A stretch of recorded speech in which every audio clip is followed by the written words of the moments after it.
Yes, hello. This is not an Elon Musk salute. This is me waving hi for to tonight's Stone Soup open mic. I am Chad Parento, and I've had a week of seeing patients and taking my annual ethics and proper be work behavior, all the while wondering what the fuck is the point when some fucking tech bro has got all my digital fingerprint information in the back of his pocket on a flash drive. So we will, we persevere and we keep going and appreciate everyone coming to the open mic next week on the 26th.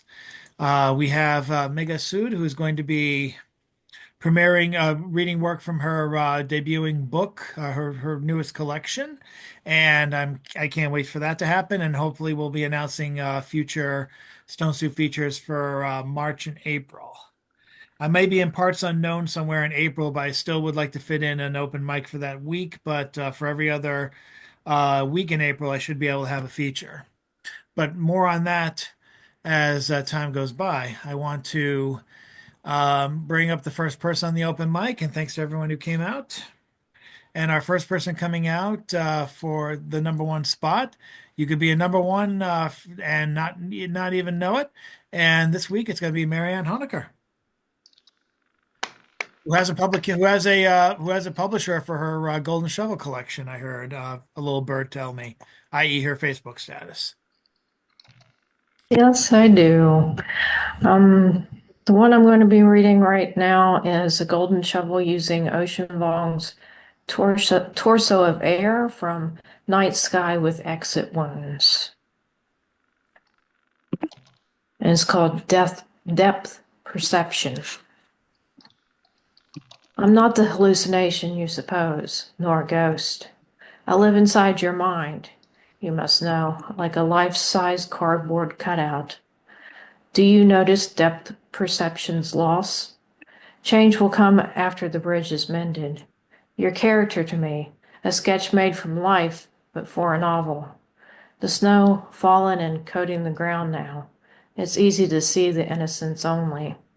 We know the body. We stand on sand, thinking that what we know is the ocean. Yet a yearning comes for more. The soul is in the eyes no more than a breaking wave is the entire sea. A large appetite receives a small portion. A crow alights in snow. What we see of night is what night wants us to see. Night, that open cauldron to the sky unsealed. Day comes and tickles tree branches with fingers of light. Categories, bruises on reality, on knowing. I suppose. I will speculate. I cannot know you. A crack serrated the surface, then you woke and the surface fell away. Wonder and confusion, terror and awe, when you're found naked to the cosmos. It shuffles off your ego like a thin, transparent sheet. Your shadow should be stark in such radiance. It's replaced by a shadow body, firm, real, by knowing this part of you exists, a horror. In the white snow, the crow is black. And finding a lamb, you find also a wolf. Mold festers under the fine house, and the cruel man was once a bike-riding boy. We know beauty by seeing the beautiful. It can't be defined, pleasing to the sight, and what else? Left to the lungs or soul, then gone. Once in your eyes I was beautiful, so you stored me in yourself. I stored young you. With you, the direction of light. Take with me your lungs leap, the beer poured in your hair. With you, prisons of droplets, missing knife, your hair flung to the wind, your chest bare to the hidden stars. The sun was smashing the grass until it bled greener, trees a wall. We don't have each other, but this instead. I never knew and will never know you. You are a bas relief. Into my mind I carve what will leave a scar. You're permanent and I'm a fool. Knife in hand I carve like anything lasts forever. Until a drought of you, a long thirst, dryness, a distance taking not you with it. Rare coin. No, it was only a penny, and of recent year. Common until the light gilds it. On the sidewalk it appears. Anyone could have dropped it, and without care, without looking back at you as you tinkled to the cement. Get real, I'll tell myself. I'm hard to get to. If I don't want to see, I don't look. Memories, the well we've fallen in, a well with no water, that's not at any one place. Diamonds pressed hard to last, but deformed by the pressing. It's all on VHS, see? Once there was happiness. The tech moves on, the smiles are lost, the eye turns everything upside down, the eye has no measure of joy in its staring. The past hurt. I don't want the past back. The crow lights in the snow, and still from our viewpoint there's only the snow. The snow falling light as a wish. Other sides to the story hushed, taken aside. Don't sit in this chair. Keep waiting. And that's all. Thank you. Nicely done, and keep us updated on the book. Congratulations again. Merry Hanukkah, everyone. Up next, our clapping fool in the my top left. I don't know how he appears on yours. Let's go to Mr. Richard Spizak. Thank you so much, my friend. It's a great honor to be here among this elect group of poets.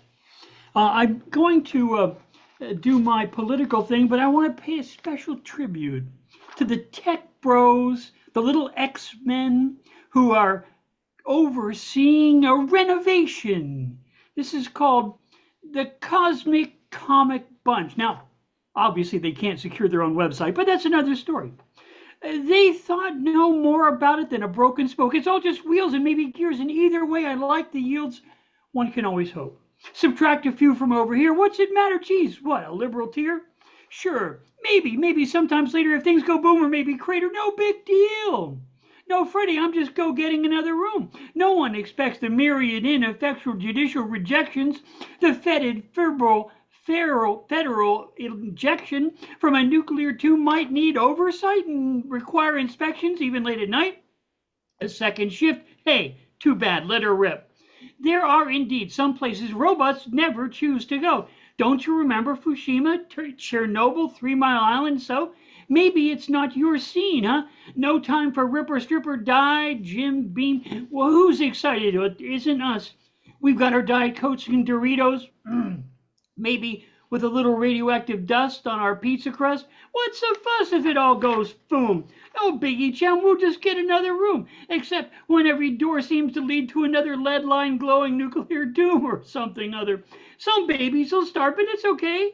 They'll stop their wheeling and then those long lost darkies will just go away. Hey, come what may, what do you say? But nuclear staffers, those late, long techno boogie afters, these long lost late night, long lost laughers, way up there concealed in the rafters, those nuclear staffers fighting against the long odds disaster, are the only bulwark preventing their reactor defending with their late night radioactive steam eventing, dissenting as they would against global disaster. Come what may, it won't be very long after they'll ride the abiding, colliding nuke. It's not like tending bar, you buzzard juke. It's really different where they are. They're not just scooting silicone chips about. When the nuclear gears go too long unmanned, it'll turn us all to dusty, crusty, albeit sparkling Afghanistan. Glittering there, the desert glass it used to be, but now the seas, it seems, silicone turned to radioactive sand. The X-Men are among us. Thank you, my friends.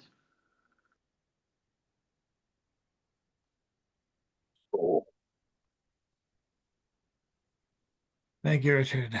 And up next, I'd like to welcome up Jan Rowe. Whoops. At a time when there's no one in front of the camera. Okay, there she is. Hi. Just close that. Um, this is a follow-up to last week in the Black Seed. This is called Struggling with Nicotine. An early attempt at quitting smoking after doing so for over 30 years, I gained 10 pounds. Though when I resumed smoking, I gained 10 more. I was living in income garden apartments before eviction when they all became poor in Seaford, Delaware, not along capital of the world, parachute. I remember an in-service at Laurel Middle School, Laurel, Delaware. I had braces on and nicotine gum got stuck on the braces. At 24 Grampian Way, Dorchester, where I discovered the Citgo sign in view years into my 18 there. Now gone, those 5 duplex townhouses there. I found myself smoking with the nicotine patch. Ugh, on a bath made me really woozy. So I could smoke a pack easily while correcting papers or figuring out stage in a play. Smoking was tolerated inside then. Meanwhile, spouse who quit at his mom's urging as her breast cancer returned and spread to her lungs, relapsed after a trip to England and Europe where everybody was smoking. And although I smoked it outside, I had cigarettes. So Zyban, Wellbutrin, the antidepressant, anti-smoking was too stimulating. I was shaking. So I had success with the Nicotrol inhaler because it was like smoking and made in Sweden. And even though Exxon and Coke are heavily into plastics, those Nicotrol inhalers are no longer available that were made in Sweden. It's almost like they want people addicted to nicotine. Thank you.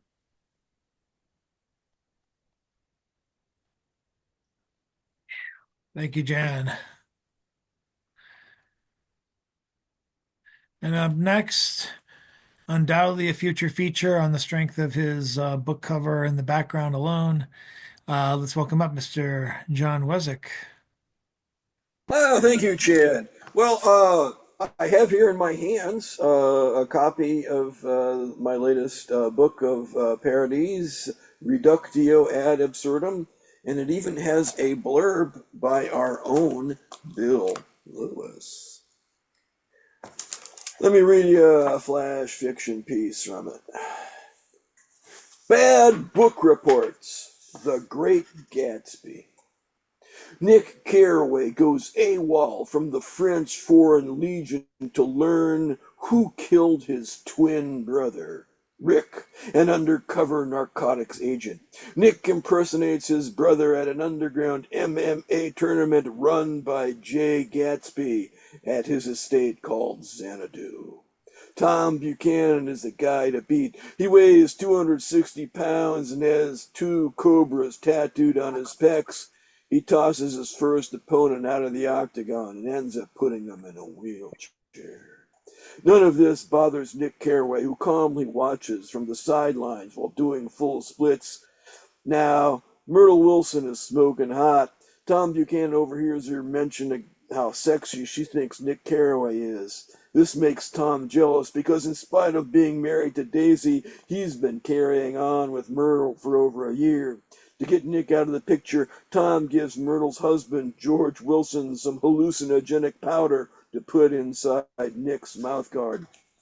During his first match against George Wilson, Nick begins to feel woozy.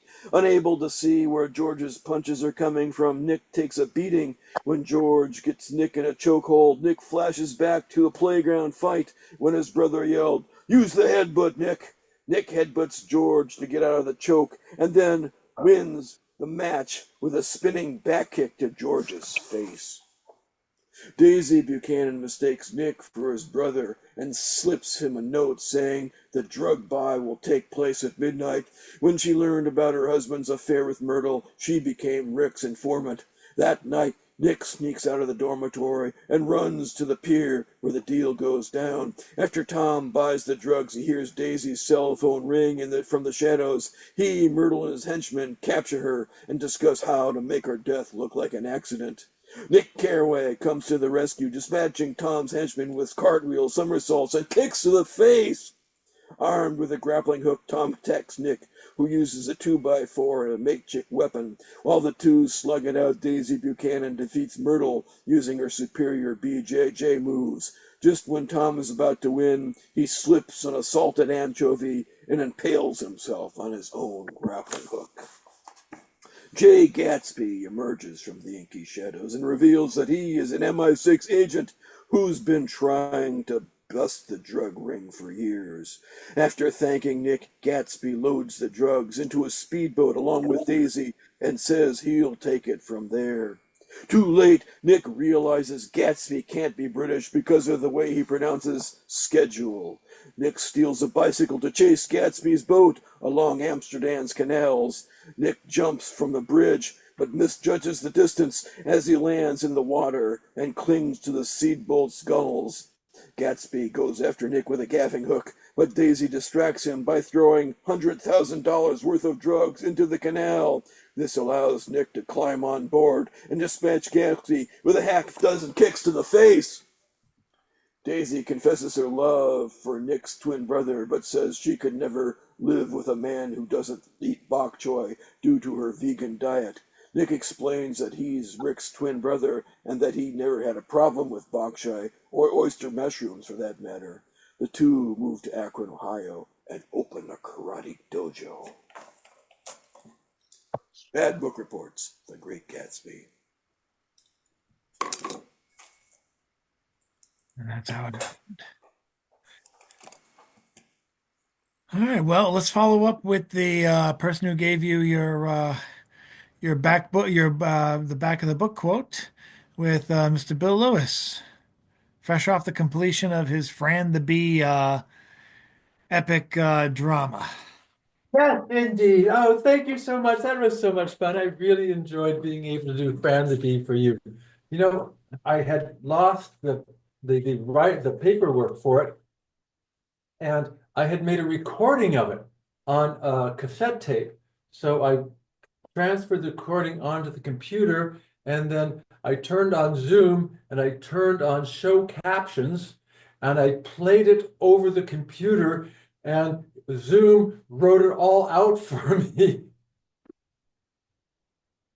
So yeah, that was fun. I shall be speaking on Saturday, and this is supposed to be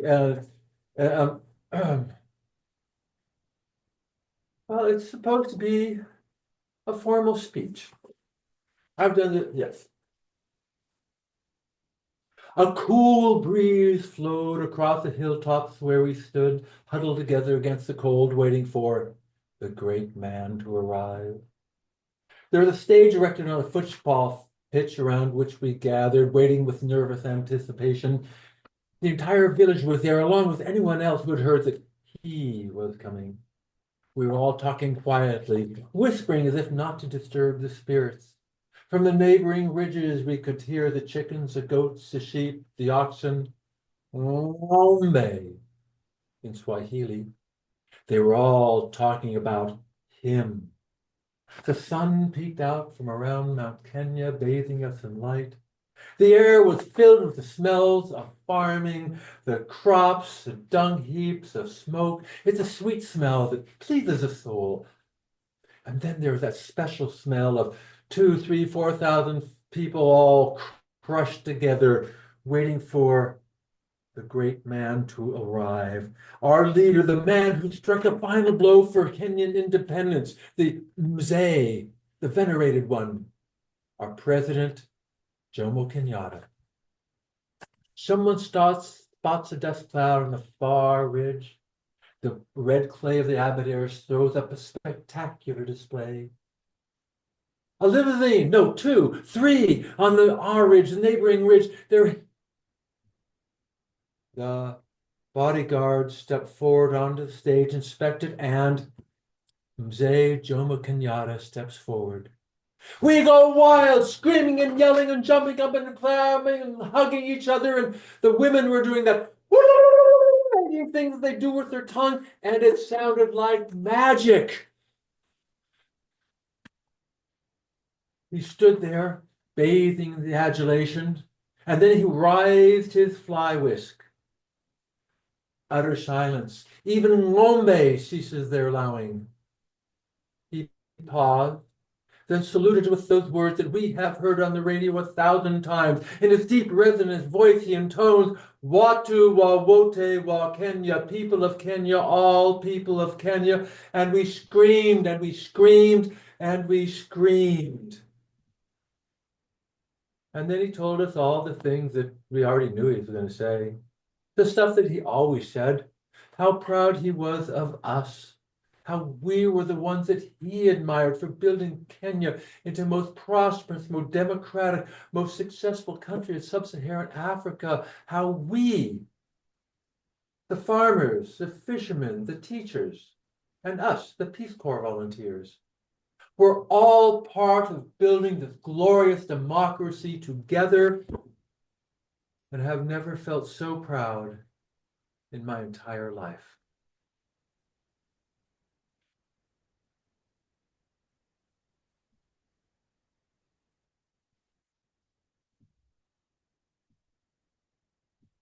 Thank you, Bill. And now someone else who's also had his share of publishing success this last 7 days. Let's welcome up Mr. Rich Bashir. Hey, thank you. Can you hear me all right? Microphone is acting up a moment there. Okay. Hi, everybody. Good to see you all. This is called. Let me bring up the text size. This is going to come up a bit. Here we go. All right. Okay, so this is called I Am Speaking to the Wise Owl Potato Chips logo now, if you are here with me in this room. I cannot find you anymore. Something has happened since childhood. Some kind of time or years. When I existed during childhood, so did you. A little blue plastic bag with an image of you at the top. One bright yellow eye of an owl staring at me, consuming me with your flared and upraised brow, pinning me to the wall of the pantry, pushing me closer and then further away, and then closer again to that big Sylvania TV. You owl with one eye. You owl with one eye, who I would later learn actually had two eyes depending on the packaging, and the thought of both your eyes staring at me and telling me to eat is a doubly, chubbly nightmare I stalk without order or restraint. As a growing boy, I needed to eat the potato chips anyway, despite my fear of your stare, despite fear of your one eye sharply focused on me, surveilling me as I coveted your fried product with my little fingers, tantalus of your cholesterol. My fingers are so much bigger now. Where are you? Mother would take me on shopping trips when I was only a little and small lunchbox carrier, and I would see your cold, appraising look from the snack shelf. I even felt your presence once upon a time in the forest, or, as we called it, the woods behind my house. You were there with me alongside eerie buzz of cicada, whickering like wildlife beneath the ethereal roar of jetliners headed heavenward. In my eternal lunchtime summers, there I'd be, tramping around over the streams and leaves and twigs in the woods, the season's heat burning down, scorch of 4:15 o'clock, my mom's bonfire voice calling for me to get back in the yard, and there you'd be too, always with your one implacable deified eye, and always us, lost between all the adventurous and snack time trees. I saw a small fire start by itself once in those woods, I swear, and the color of those frightening flames remained framed in that eye on the bag of potato chips, your eye, your look, eye of Horus in limited edition jalapeno barbecue, sour cream and onion apparition floating among the tangy memories of Num Num in Purgatory. But I cannot find you anymore, and according to the gods of online food ordering, you cannot be found. The lack of you as a product in my life leaves me desolate. and without a doubt absolutely lost. Now I know we don't go anywhere when we die. Is it true that you can only be found and be tasted and be seen in the wilds of Pennsylvania? And what is Pennsylvania? Is this really what justice looks like? Me not having you to fetish and ingest? This psychological pain makes me want to spend a whole 59 minutes on Google in the kitchen, looking up the proper distance and height to assure my death from a leap from some roof. This missing you makes me want to fill a crowded glory hole with menthol shaving cream just to see what happens. This stinky and violet throb of a hurt has me ideating employment and civic participation. At the very least, it makes me want to French kiss a proud boy in the face to death. I miss the salt and vinegar of inexperience stinging that tongue in my mouth. My stomach has oftentimes caused me to sin, but I'm not about to seppuku my belly.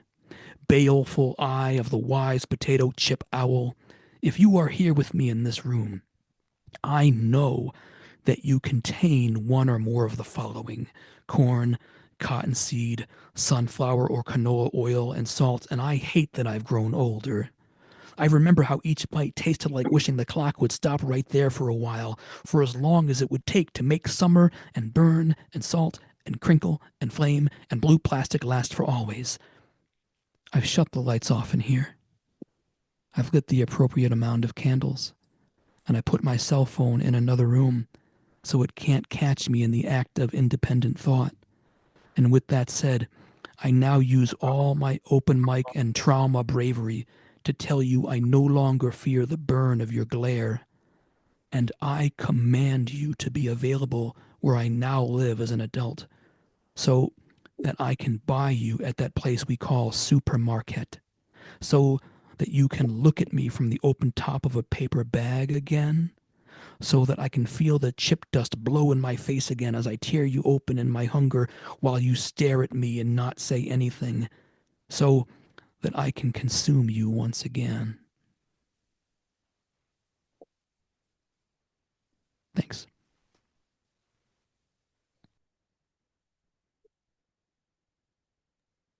I'm pretty sure the wise eye is an Illuminati symbol. That Could said, be. their Cheetos their cheese puffs are really good, better than Cheetos. The Wise products are awesome. And by the way, Chad, quickly, thank you for mentioning my publications. That's really nice of you. I appreciate you doing that. Hey, everyone's welcome to hype their own as well, if there's anyone I missed. But yeah, no, you're welcome, Rich.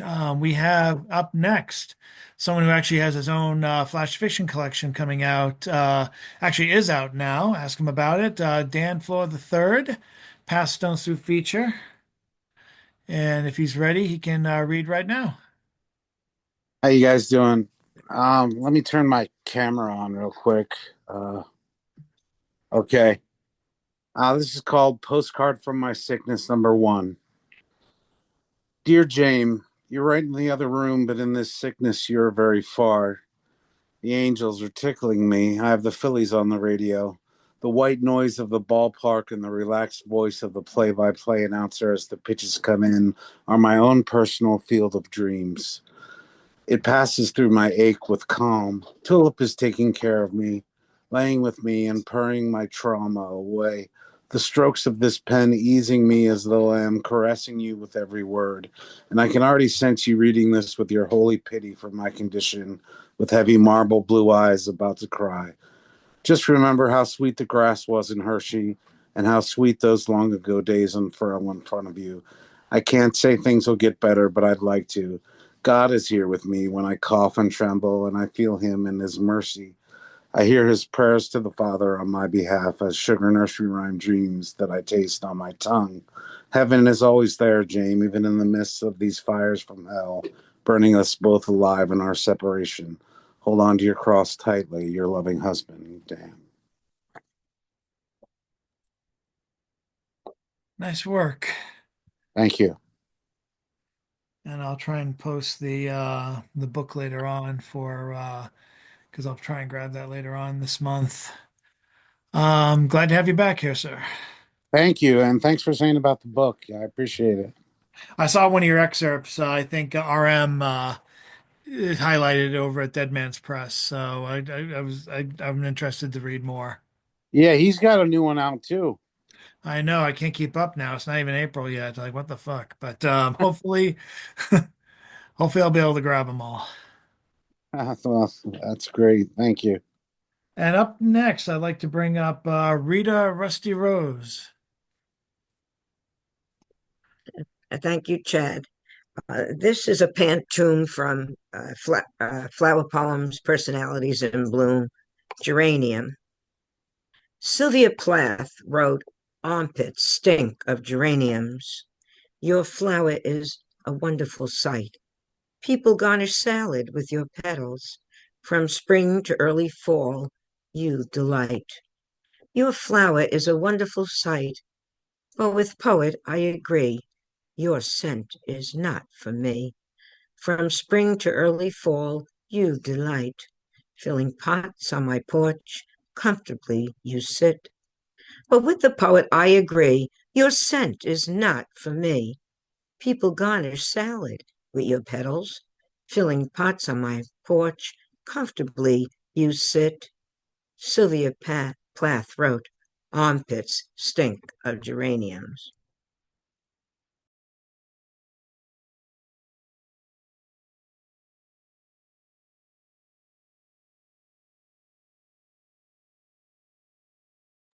Thank you so much. I think Ethan Mackler left, so it looks like our second to last person on the open mic round robin is going to be Mr. Robert Fleming, the visual poet from Delaware themselves. Thank you, Chad. Tonight I am bringing another opportunity for the Stone Soup players to do a reading from the movie The Graduate. I will start by sharing. I need to, can I share the screen, Chad? Thank you.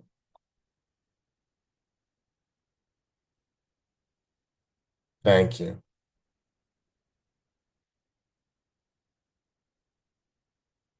This is the scene that will be leading up to.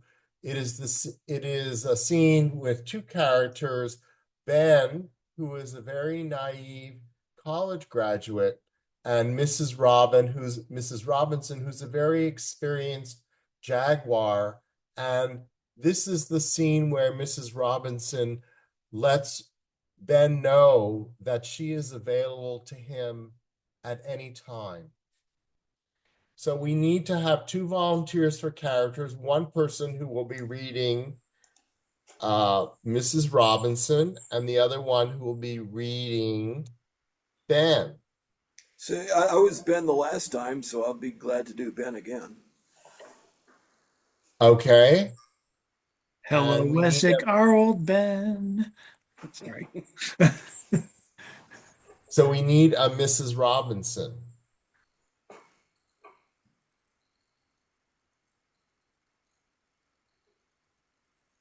I volunteer Rita. I Rita, will second it. you be Rita would be Mrs. great. Robinson? Yes, yes. Tell me what the scene is. Okay. The scene is Mrs. Robinson intends to seduce Ben and let him know that she is available to him at any time. Okay. So it starts on 37, and I will read the directions. Ben moves into the room and looks up at the portrait. Elaine certainly is an attractive girl, isn't she?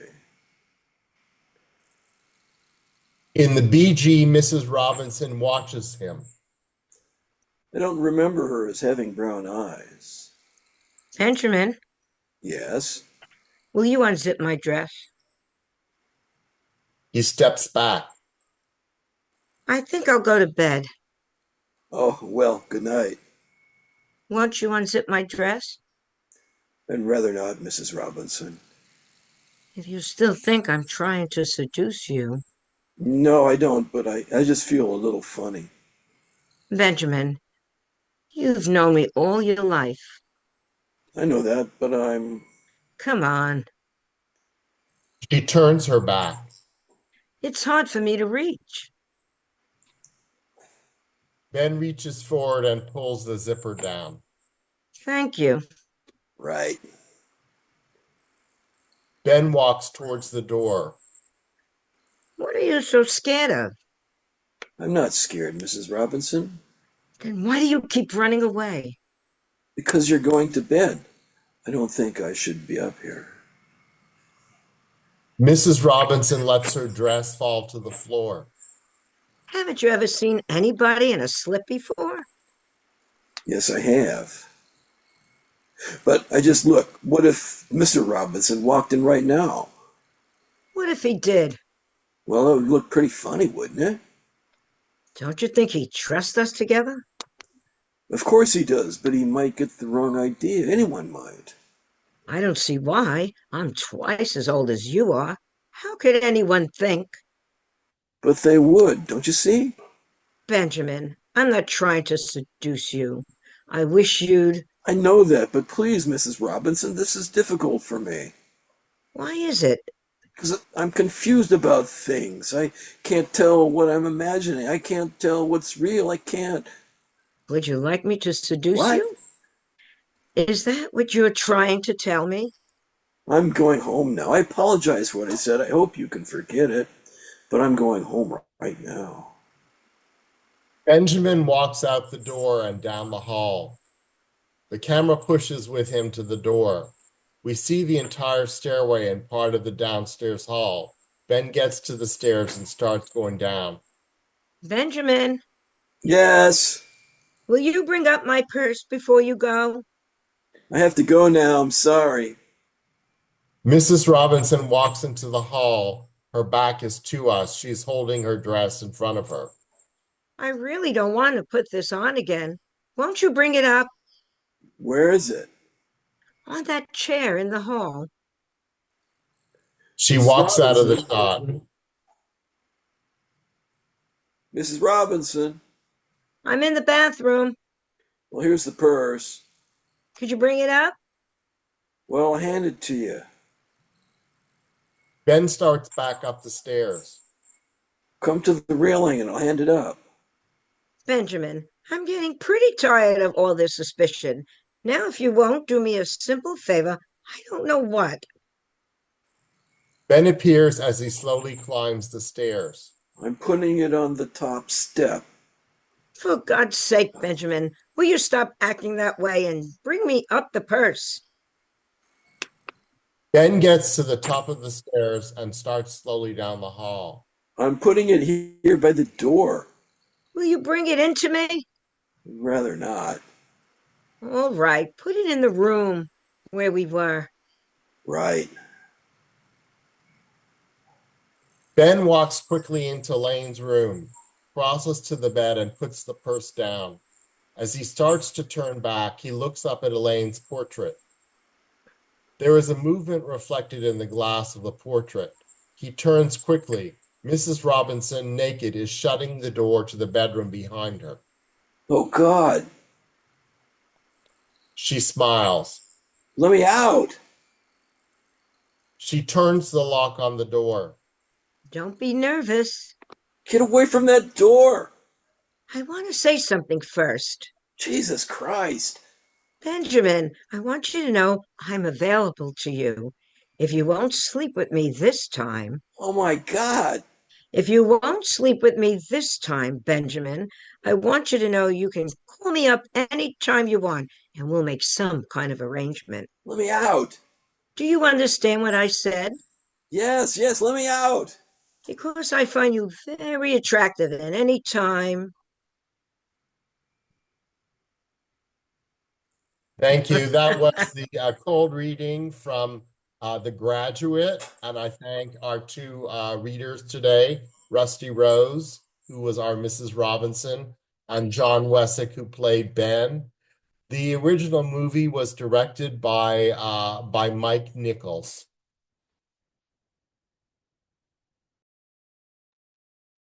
And soon to come, Graduate 2 Electric Boogaloo. With Dustin Hoffman reprising both his Ben role and his Rain Man role. I'm an excellent lover. Okay, let's go now to Oddball columnist. Check out his work this Thursday morning at oddballmagazine.com with his poem column, It's All One Thing. We are finishing up with the first round of the round robin with Mr. James Van Loy.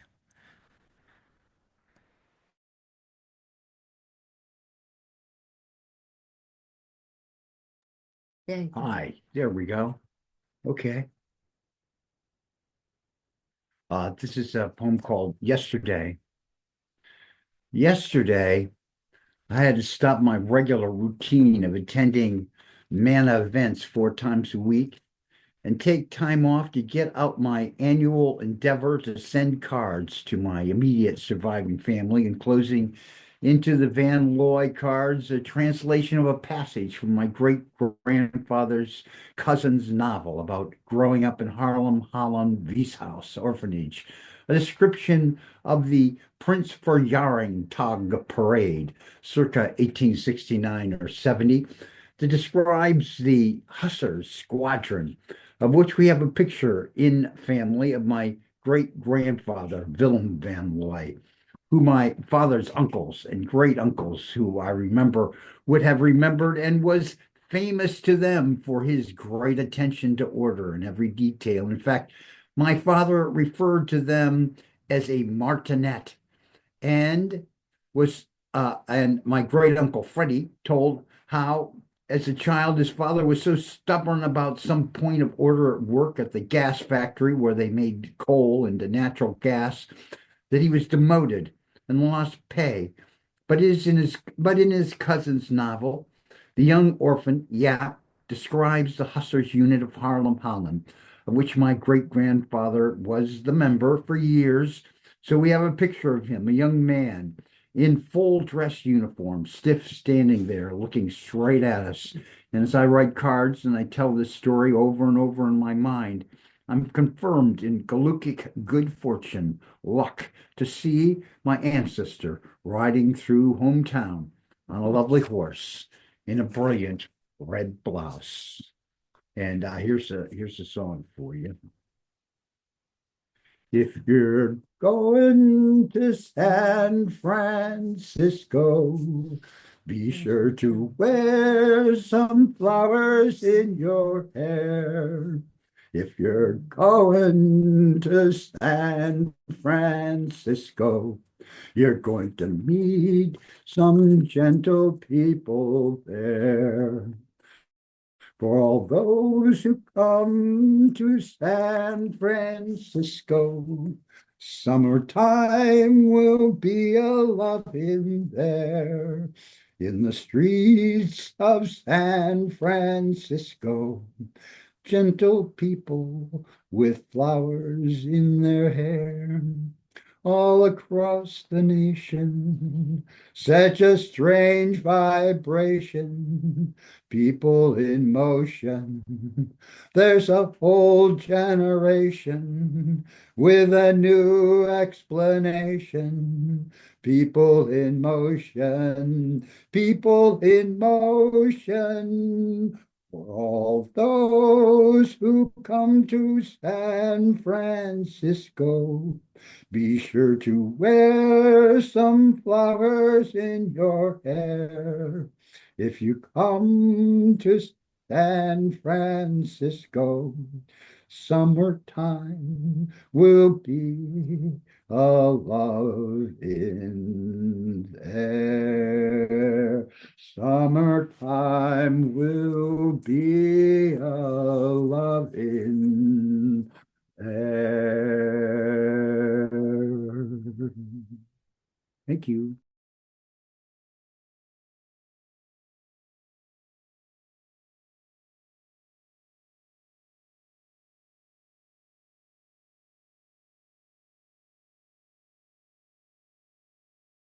Very nicely done. Thank you so much. And now I think it's back to start, collect $200 and start the second and final round of our round robin night. Thanks to everyone for their work tonight. And looks like Dan left us again. Maybe he'll come back on. We'll see what happens. I think his connection's sketchy, but we'll keep on going and prep ourselves and get your best work out for the open mic for Mega Suit. I think that's going to be a very well attended show and looking forward to it.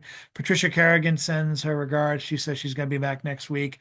Ari Whipple thanks you all for attending last week for their feature, and they're decompressing, and hopefully we'll be back next week as well. But now we go back to start with Marianne Honecker.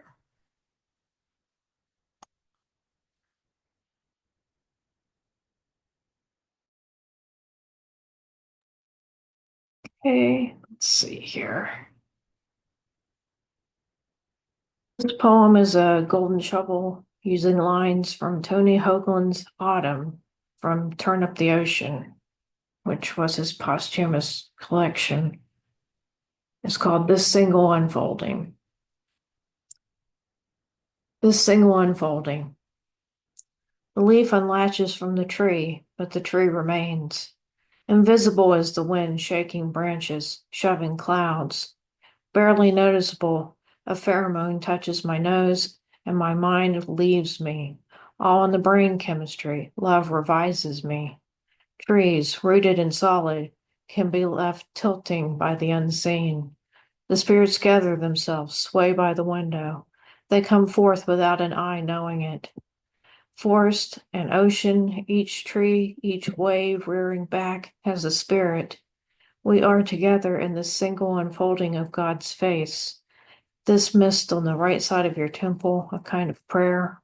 This slowing of your pulse, of your mind as you fall into stillness. The air shimmers. Boundaries waver. You wonder what makes a self in this flow. Should you imagine a self? Worry at it?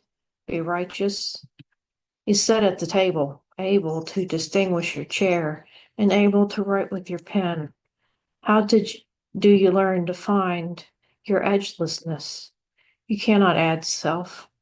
Out on the street, in your coat, exactly who are you? You pull your coat in tighter. What I see is the red coat. Then I know it's you. You are a person in a red coat. You feel it defines you, outlines you, makes a self. If a man is not the hat he wears, then you can't be contained, bottled. I know you feel bigger than that, than the sun, than anything.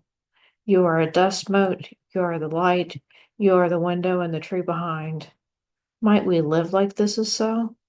I can't even imagine, but it's true. Oh, let me be.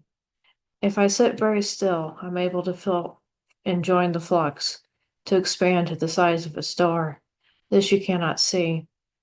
No one has ever shook hands with the vibe, but it hovers like a fog in a space. Love binds tighter than twine, the space between your lover and yourself. It tugs at you, at your chest, corporeal. Love and shake boundaries of your love and yourself. I have an iron candle holder that I like. I have a fainting couch, firm as a pallet. My brother owns a small boat, but we don't own anything. We manifest, and from the same source, it manifests too. A man walks to the end of the dock, where the ocean laps, bringing a sense of softness to him, a sense of quiet inside the noise, which hasn't gone away. The man releases it. What's left is the lapping, the purling, the ocean alone. The tide is tied to the moon. A girl, dreaming, is drawing a boy in profile. Years later, from inside the subway's warmth, he emerges. A man breaks his arm. His son feels a kind of sharp pain in his bone. We are a part of time. It's slow, unfolding, deliberate, measured. The Milky Way exhales, drifting apart from itself. Time falls apart. Space falls apart. We are all given and taken back, all of the way back to when we were infinitesimal together. That's all. Thank you.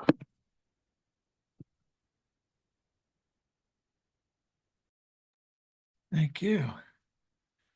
It's going to be an interesting crouton poem this week. Up next, let's welcome back Richard Spizak. Thank you, my friends. I'm going to turn from politics to the arts. And since we're all very much engaged in the arts, we love the arts, we support the arts, let's turn to Kennedy Center. This is called Kennedy Center Honors. The Baron of Boredom, the Prince of Pique, the Pasha of Disaster, the Sheik of Shriek, and any other assorted morbid title he'd fancy this week. Perhaps the Prince of Panama, the Grenadier of Greenland, and any other royal title he'd think to demand. The Laird of Ill Manner, the Marquis of Felt Tip, and every unctuous affectation you know, let her rip. Canada has named him the Baron of Tundra. It really made his chest swell. He likes to hear his name aloud. He said it sounds like thunder. Makes him proud. With a dozen or more medals that weighed him down so he's bent down to the floor with his chin, they've appointed a funny dwarf to carry all his honors, a big old chest of drawers they'll stack and pack 'em on him, and Panama named him a grandee, with his own massive silver barge, and they painted a Cleopatra on it, with great big brown eyes, believe me, extra large. And Mexico named him an emperor, the new emperor of Diet Coke. He'll take any title as long as it wasn't woke. They'll lead him out on the stage at least once a week to accept fresh Kennedy Center honors. He's so very special, although more than a little bleak. He can soak up all the applause. It's pre-recorded, of course. And they always wheel out his portrait with him astride a giant charger, the whole thing larger than life. But if you look really close, you can see they even painted in a picture of his current wife. They'll fill the audience each week with the unemployed and any other poor soul it's been his pleasure to annoy. They'll bring a bunch of aliens in via closed-circuit TV. They're volatile and vocal, but enthusiasm's all he can see. They wheel him out on a kind of platform. It's really something to see, because he doesn't walk too much anymore, not like you and me. He carried on a litter, which is more than a little appropriate, you see. The old muskrat had some artificial AI legs, and just to keep it exciting, they're run by a middle schooler on a Game Boy from his bedroom named Craig. He still likes the girlies, but cardboard ones are quite all right. They let him sleep with a brand new mannequin each and every night. What a showman, room aglow-man, waving his marker abroad.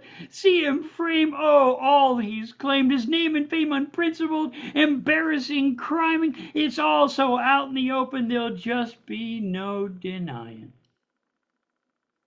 Kennedy Center honors.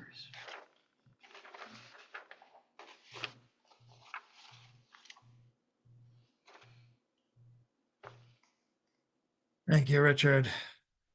What also took a hit was the Kennedy Library, which was actually reopened after Trump closed it late yesterday. So it's going to be a lot of guerrilla warfare on his part, just guerrilla troll work. And so it goes. Thanks for bringing that up too. Up next, Jan Rowe.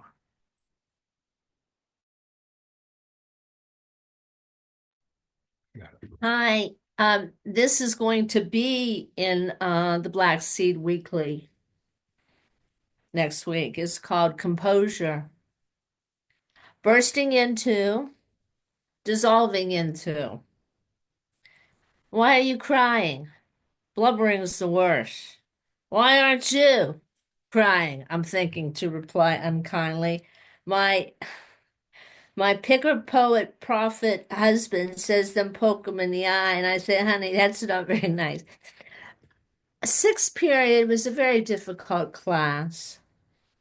Simultaneously, about 7 hours away, over the Allegheny Mountains, my mom, who finally learned to drive, was quite the speedster, was in an accident. At exactly the same time, I'm in Delaware in sixth period, losing my composure. I left the classroom. The students followed me, And then they started to blame each other for upsetting me. Thank you.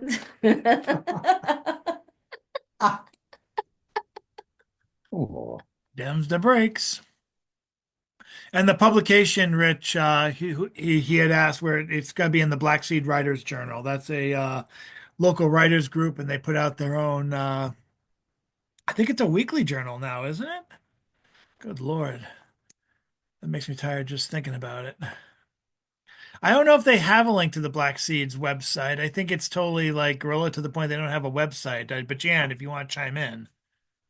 Yeah, it's no fixed address, something like that, right? NoFixedAddress.com. But they come out with like a quarterly, they compile this stuff. Yeah. I wish I had more specific, but it is no fixed address. I think Gmail. it's Okay. like a weekly first rendition that you get every week when you go down there. Whatever people have written, they turn it in and it's turned back to them so they can see what they have on the page. Mhm.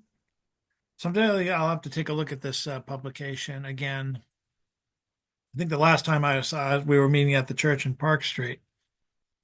Up next, I'd like to bring back Mr. Jon Wesick. Okay, so the book has a few Morris pill bottle mysteries, and I'll read the opening to one of them. It's called The Big Snooze.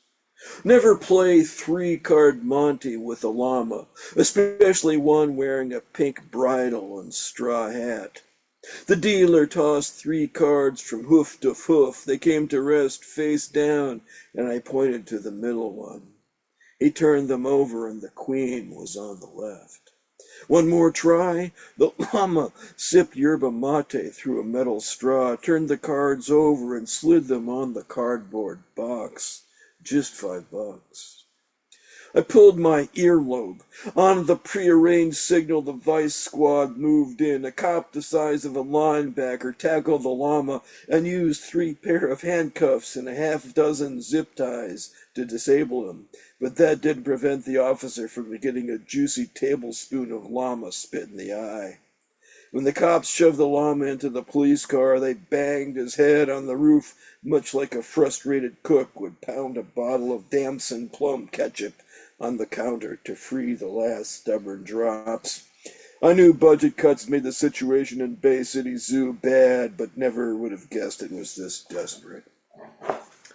Basking in a hot Santa Ana wind that blew like a negative ionic hair dryer with 110,000 RPM brushless motor, high-speed, low-noise thermal control, and magnetic nozzle, I strolled to the capybara exhibit. The world's largest rodents refused to earn their keep by doing headstands and somersaults. Instead, they lounged on beach towels beside a concrete pool. A 3-foot-high bonobo approached. She had small ears, a slight brow ridge, and pink lips. The dark hair that covered her body formed a natural part on her scalp. Are you Morris Pill Bottle? I nodded. Have you heard rumors about bonobos' sex lives? Well, they're all true. She undid the top button of her khaki work shirt. How the panda would like a word. I'll be waiting for you afterwards. I followed her to the panda enclosure and through a gate in a chain link fence at the rear. Pines and eucalyptus shaded How's open air patio. A treadmill and rowing machine offered exercise. From the occupant's rotund body, he must not have used them often. How do you like your bamboo? How broke off a stalk. He had a black and white coat with black fur on his eyes, ear patches, limbs, and shoulders. On the tree. I pointed to a vote now for How campaign poster stapled to the fence. Not many pandas run for mayor. It's about time they did. How took a bite of bamboo. His large canines indicated that this placid animal descended from predators might become one again. What's your platform? I'll replace El Cajon Boulevard with bamboo forests to eliminate street prostitution and provide healthy snacks. But tell me about yourself, Mr. Pill Bottle. As you know, I'm a private detective. I came to Bay City after my last case to help the boys in blue by going undercover. The reward money will buy gas to get me to Bakersfield with enough change and for a bag of potato chips. I need another job to get the rest of the way home. Then you're in luck. How pass me an envelope. I'll get straight to the point. I'm being blackmailed again. Panda is only made once a year, but a certain bonobo can be quite irresistible. I know what you mean. She wanted me to do her doggy style, but I left my shock collar at home. Needless to say, evidence of my indiscretions could end my political career. And you want me to pay off the blackmailer. I looked through the photos that showed How dressed as Pablo Escobar with a bonobo wearing an orange jumpsuit that said Jeffrey Dahmer drip wax on his nipples. It was wrong on so many levels. I mean, Halloween was a month away. That's right. How bit into another stalk of bamboo. You realize there's nothing to prevent the blackmailer from extorting you again. A chance I'll take. How worried a strip of bamboo cut between his teeth with his tongue. You mentioned someone blackmailed you before. What happened my first time? My previous assistant, a former Marine named Major Overhaul, took care of it. Disappeared a month ago, left a note saying he missed Camp Lejeune. You know him? I used to keep up with Major Overhaul, but it's been a long time. Too long. Where do I start? How turned over a photo to show Quito, Ecuador's logo on the back. I recalled his name from the low-carb empanada craze several years back. Vivian will give you the payoff money. How does a fee of $200 a day sound? Better than a 10% off at Denny's. Excellent. If you'll excuse me, I need to go balance a beach ball on my nose to entertain the voters. And you get it in my book. Bravo, Wanna- bravo! Yay! If you want a copy, I'll put my email address in the chat and you can get an author's copy, or you can wait until March 9th when it will appear on the website that shall not be named.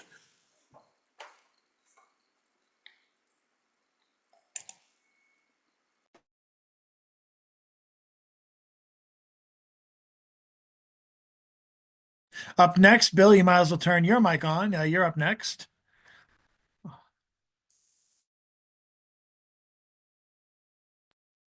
Well, indeed. As you can see, my computer class is moving along. We are just starting to write our very first web server so that their web browsers can attach to our web server and we will serve them applications. And you will admire the Cool Pilots application running right there. That is showing cool pilots doing cool things. And of course, that's me launching off of Fort Funston, California. So that's in San Francisco. There's the cliff there that used to be a Nike site, intercontinental ballistic missile site back in the 60s. And it's now a hang gliding launch point. And it's just, you get up, you can get up a couple hundred feet high and just cruise up and down the cliffs there.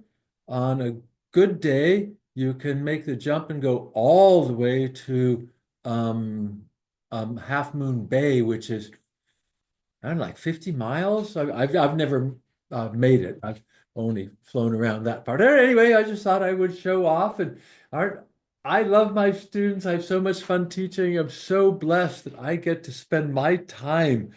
I still get to teach. I mean, what is better than that? I'm part of society. Oh, I should like to, why not, simply finish the last portion of the speech that I was giving just a moment ago. I had said that I had never felt so proud in my life. I didn't join the Peace Corps for any great or noble purpose. I was graduating from college and I didn't have anything special to do. The Peace Corps seemed like a good idea and it sounded exciting. John F. Kennedy. Now, he was exciting. As a kid, he called on me to join the president's fitness program. He created a Peace Corps so that college students could serve people in other countries. And he called on America to send a man to the moon and return him to Earth by the end of the decade. And he said that we do this not because it is easy, but because it is hard. Because it is by doing hard things that we gain skills and knowledge and make connections. By doing things that are hard, we become better people. What is it that made Jomo Kenyatta and JFK such incredible leaders? I don't know.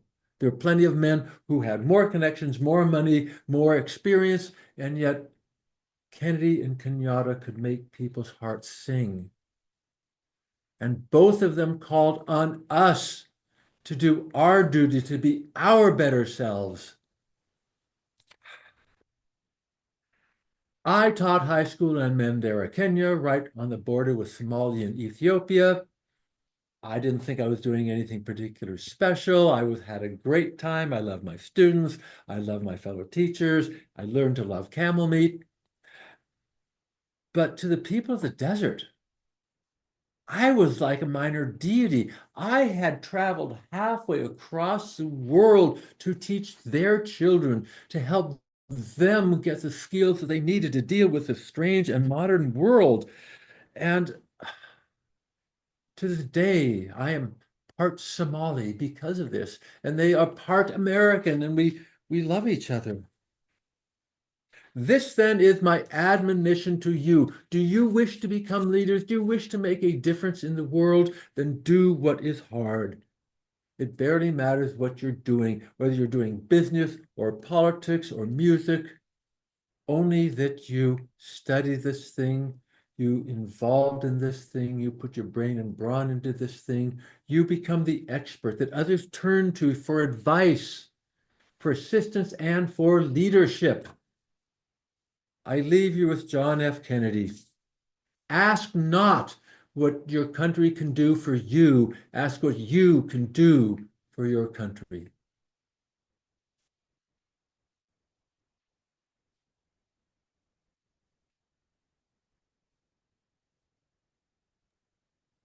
Thank you, Mr. Lewis. And now, the wise man, that might be his new nickname from now on, Mr. Rich Boucher. I don't know if I could live up to that, but thanks, Chad. It's it's a good vote of confidence. Appreciate it, buddy. Okay, so this is I don't think that I shared this. If I did, I'm going to ask you to pardon it. I kind of slacked on the past couple of weeks, noting wherever it went, but I have been trying to, in a sidelong way, learn French lately. Okay.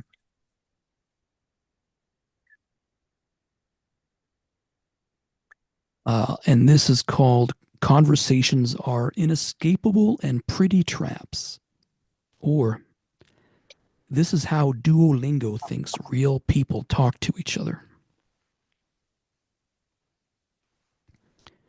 Guillaume isn't eating a croissant, you said.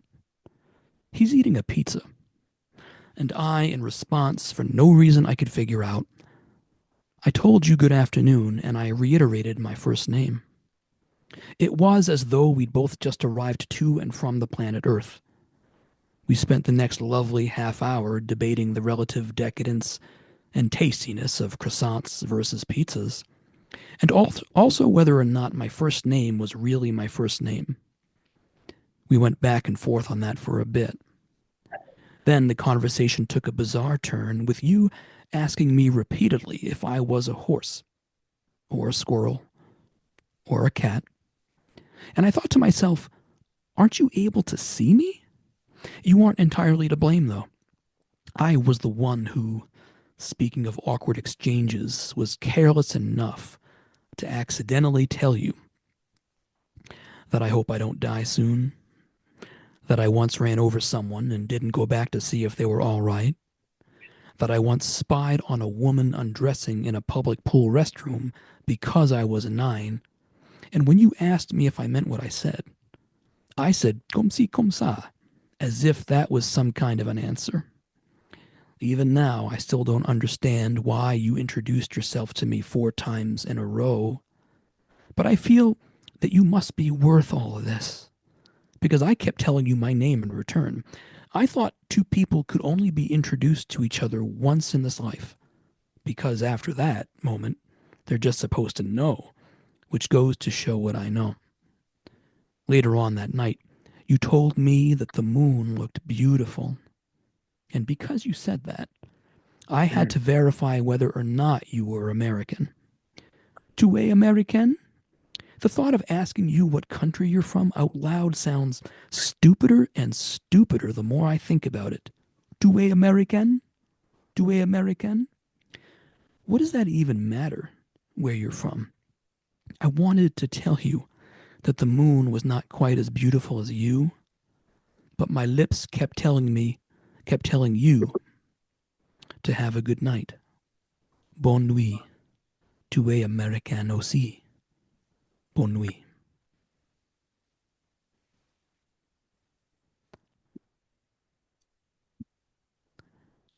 I tripped up a little bit towards the close on that, which is a bit on the rough side. So apologies for that little bump in my reading.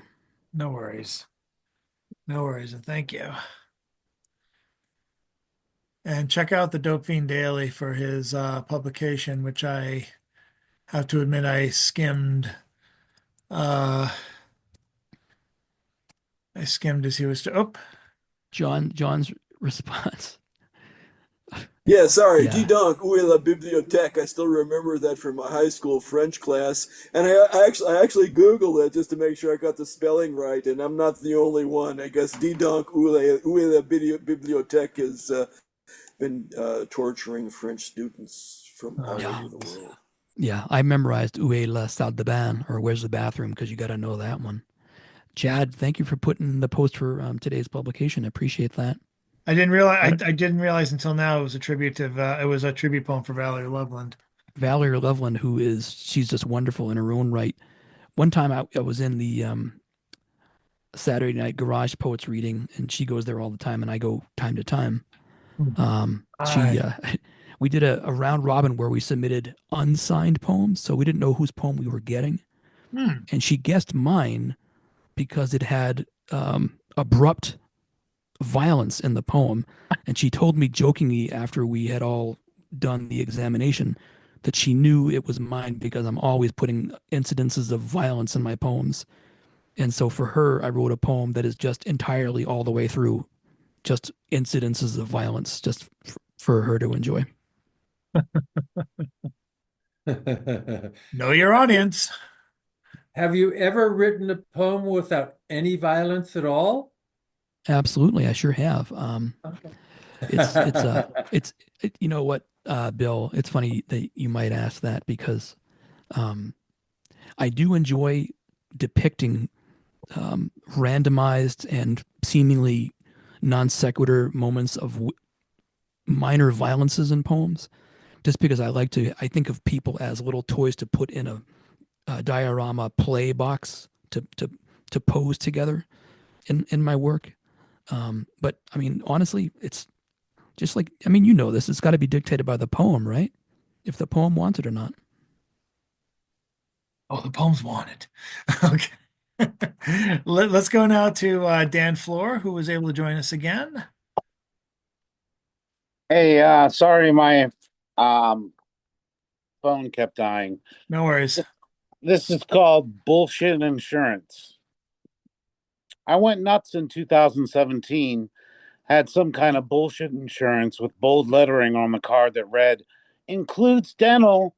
It had a picture of a goofy, toothy, glistening smiley face below the lettering. Whoop-de-doo. I had no plans of going to the dentist, even though my teeth were rotten from eating my mind. When I got well and entered reality again in 2018, I went to get new insurance. They said because I didn't have insurance in 2017, I had to pay $13 a month for the rest of my life. I yelled, "What about my bullshit insurance?" They had no record of it, and they sent me this packet to fill out to fight the ordeal. It was a huge amount of paperwork, so I never bothered to fill it out. Now I owe $13 a month forever. I don't know what happens after I die. After paying all that, maybe I'll get good dental like my bullshit insurance promised. I can be a corpse with a nice smile.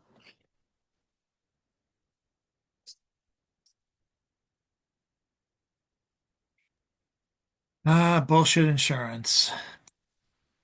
Or just insurance these days. Thank Thank you. you. Thank you so much, Dan. And up next, let's I think oh yes, Rita is right to my this way. Rita, take it away.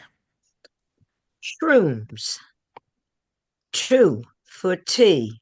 Magical marzipan sips for you and me. Melting porcelain cup-like faces, bodies adrift, overflowing saucers chocked and brim. Surplus eyeballs whisked by stirring dippers float along with bitter cotton mouths, spinning, bouncing, flouncing all night long. Delectable rainbow cookie morsels crumble and roll across a lavender tablecloth, keeping time with upside down, cake-like waves. Then we chill, revel again. Chatty and happy, our minds dance in a shit-tasting dark chocolate serotonin solar rain. We crash, you ask, like another cup?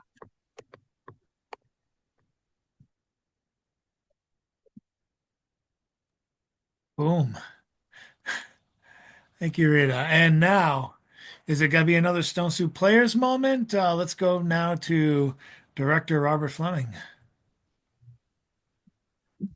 Good evening.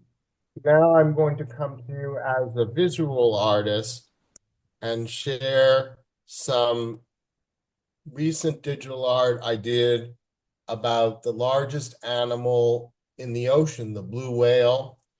This is the image that I scraped from the public domain in the internet.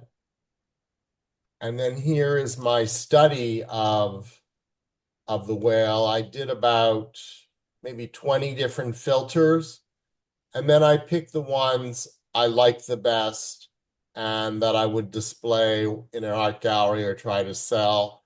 The first two, the one on the left is a filter called Heat Wave, which creates the color of blue. And then I took that image and then added another filter called Liquefy Smudge, which smudges the image. This is a filter called Trippy Trace, which takes your image and triples it and adds color.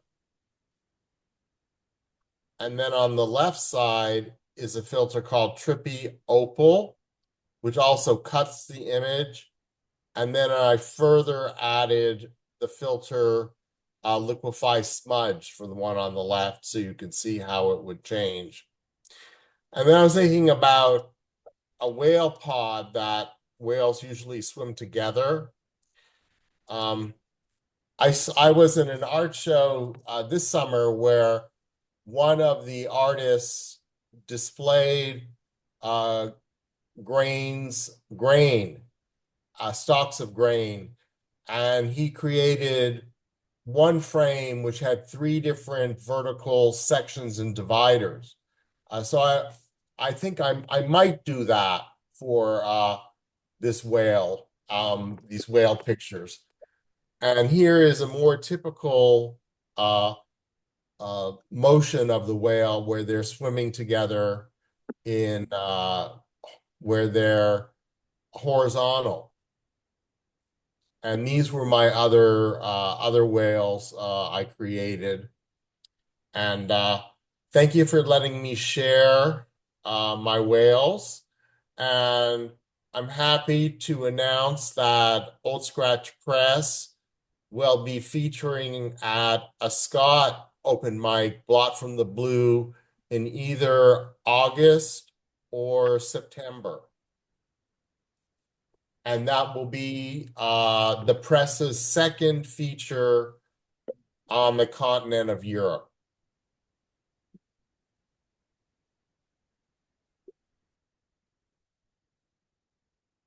Thank you. Thank you so much. Stay tuned for tomorrow at the Stone Soup Facebook page. I'll hopefully be putting out some announcements for calls for submissions from various publications. I think there's a week or so left for Patricia Kerrigan's haiku journal and a couple other things. And hopefully I'll be putting out a more formal call for submissions for the Stone's Throw issue, what I call the democracy benefit issue in light of the recent election. I'm definitely looking to try and publish that fast because I might have to.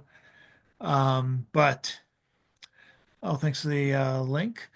And we are of course going to have Mega Sood with us next week. I'm looking forward to that as well as future features. Up next to finish us off for the second round of the round robin is James Van Loy. Hi. So I got a poem here. This is actually from the Trump term called Labyrinth as Servo Mechanism. Labyrinth as Servo Mechanism. So this is one of my Labyrinth poems. The electric network is not the same as increasingly automated industrial grid, but somehow we cannot separate them or ourselves from this 20th century hubris we see as the 1960s establishment morphs into full-blown corporate cat personhood, and Agent Orangehead in the White House goes full bore with the new Jim Crow, which looks more and more like the old Jim Crow. All the time, the Federalist Society attempts to pretend we're all so post-racial now. Any mention of race is a racist in a country that has apportioned slavery and freedom and, yes, life and death on a racial basis for about 400 years now, still ongoing. The Supreme Court that had decided Black people had no rights that need be respected by any white man now uses the 14th Amendment to gift free speech to corporate persons, already equated with money, money, money, money. And there we all are watching the cover up in plain sight in the form of prep school jock, hard drinking, bully, angry, hurt, privileged face, contorted in injured Mr. Sir, male wounded rage, the face they showed us over and over and over since 9/11 revealed all our helpless vulnerability, and the nation jumped the shark in less than a decade and a half of torture, assassination, and dirty forever war. Free market fundamentalist occupations, and all funded by the most high-handed of fishy finances of real estate speculators and hedge fund manipulators of microsecond transactions, front-running institutional investors, so that we are watching slow motion judicial coup, each its final crystal state of ruling class hubris in that face, that one true entitlement macho male face of all the bully batty boys jumping on the backs of the little girls just trying to go to school to survive, with all these goony testosterone brainstem men whining and crying in the self-righteous fit right there before us, and that one creepy screen face. And here's the song that goes with that. Oh, oh. He thought he had it marked. Stand up, all victims of oppression, for the tyrants fear your might.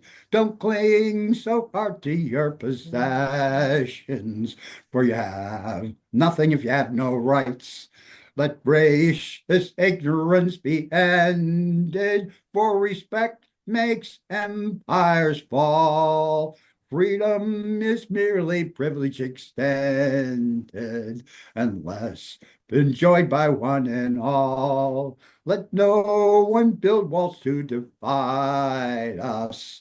walls of hatred nor walls of stone. Come greet the dawn and stand beside us. We'll live together or we'll die alone in a world poisoned by exploitation.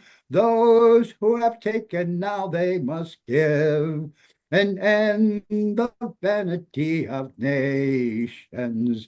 We bought one earth on which to live, and so begins the final drama in the streets and on the fields. We stand unbound before their armor. We defy their guns and their shields. When we fight, provoked by their aggression, let us be inspired by life and love.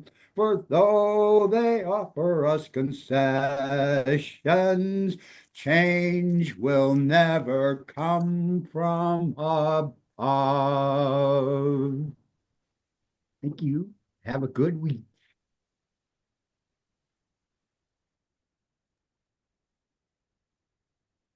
Thank you, James, and thank you to everybody who participated tonight. This is a great interlude before next week, where we close out February with Miga, and where I'm looking forward to that, and to more announcements, and to more publishing opportunities, and more opportunities to share with new people. And I'll be making those announcements as they come. Thank you guys very much.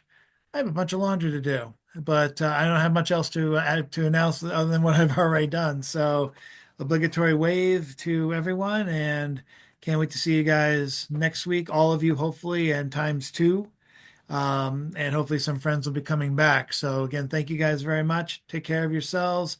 Stay safe, stay warm, and show's over. See you next time. Take care, everyone. Thank you for coming.